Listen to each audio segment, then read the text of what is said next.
അത് ചെയ്യാനും സർക്കാർ തയ്യാറാണ്. കാരണം ഇവരിങ്ങനെയൊരു നിലപാട് എടുത്തു പോയല്ലോ. ആ എടുത്ത നിലപാടിൽ നിന്ന് മാറുന്നതിന് അവരെ വിളിക്കലോ സംസാരിക്കലോ ചർച്ച ചെയ്യലോ അങ്ങനെ എന്തെങ്കിലും വേണമെങ്കിൽ അതിനും സർക്കാരിന് യാതൊരു മടിയുമില്ല. എല്ലാറ്റിനും ഞങ്ങൾ സന്നദ്ധമാണ്. ഏറ്റവും പ്രധാനം യോജിച്ച് നേരിടലാണ്. ആ യോജിച്ച് നേരിടാൻ തയ്യാറാകണമെന്നാണ് അഭ്യർത്ഥിക്കാനുള്ളത്.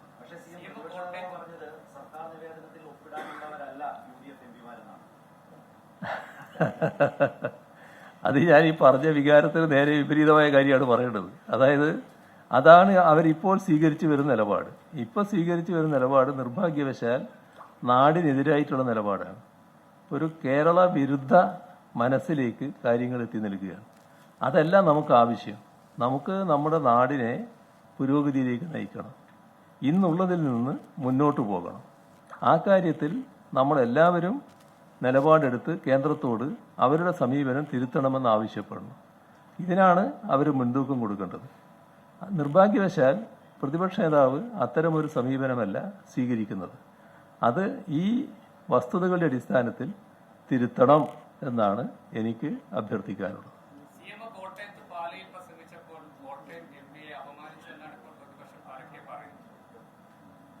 അത് പ്രതിപക്ഷത്തിന് ഉള്ളൊരു പ്രശ്നമാണ്. ആരൊക്കെ പ്രതിപക്ഷ നേതാവിന് അവിടെ ആരെയും അവമാനിക്കലോ ആരെയും ബഹുമാനിക്കലോ ഒന്നുമല്ല ഉണ്ടായത്.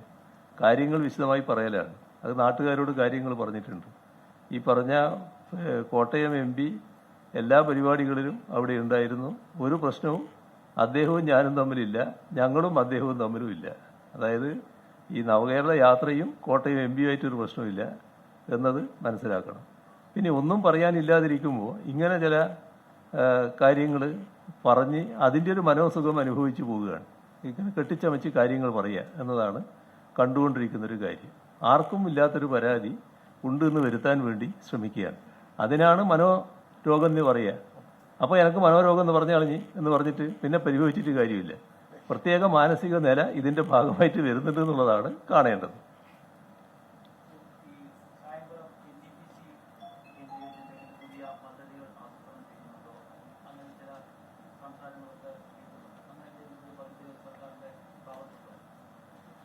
കായംകുളം NTPC-യിൽ ഇപ്പം മറ്റു പരിപാടികളൊന്നും ഇല്ലല്ലോ. അത് അവിടെ വലിയ തോതിൽ ഭൂമിയുണ്ട്. ഇപ്പം മറ്റ് പദ്ധതികളും നടപ്പാക്കുന്നില്ല.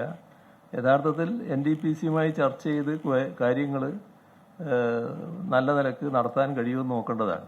അത് ഒന്നുകിൽ സംസ്ഥാന സർക്കാരിന് വിട്ടുതരാം, അല്ലെങ്കിൽ NTPC-യും ആയിട്ട് ചേർന്നുകൊണ്ട് തന്നെ അവിടെ എന്തെങ്കിലും സംരംഭങ്ങളാകാം. അത്തരം കാര്യങ്ങളൊക്കെ വിശദമായ ചർച്ചയിലൂടെ തീരുമാനിക്കേണ്ട കാര്യമാണ്. ഇപ്പം ഞാനൊന്നും പറയുന്നില്ല.